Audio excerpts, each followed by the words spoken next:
A house fire in Fort Hall over the weekend left one man dead, and it was later discovered that it was no accident. Fort Hall police arrested Ryden Dixie Saturday in relation to the death of Francisco Martinez. The FBI is also investigating the murder, but Dixie is still in the tribe's custody at this point. KPVI News That Works for You reporter Rachel Cox-Rosen spoke with Martinez's family today. She joins us live from the newsroom to tell us more about the victim and how the Martinez family is handling his death. Rachel.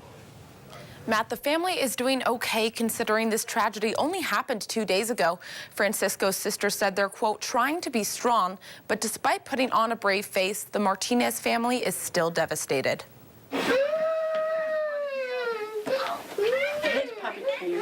A family is in anguish today after finding out about the death of 20-year-old Francisco Martinez. We're all still in shock. We're in disbelief because we're not even able to see his body as, you know, who he was.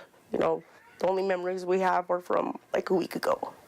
So that's the hardest part, is like we're never going to be able to see him. We're never going to get that closure.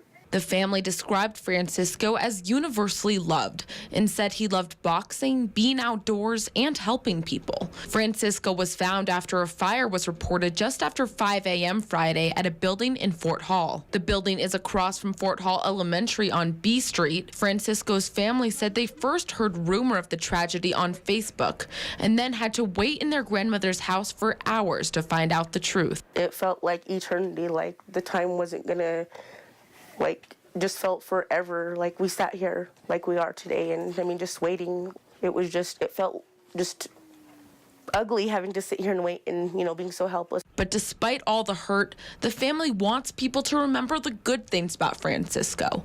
They said his family meant everything to him, including his 3-year-old son.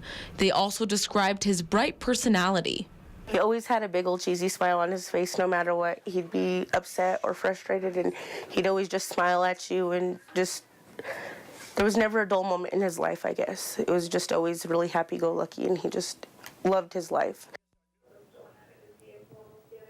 The family started a GoFundMe page to help pay for funeral costs. If you'd like to contribute, type in Cisco's funeral costs in the search bar on the GoFundMe's website.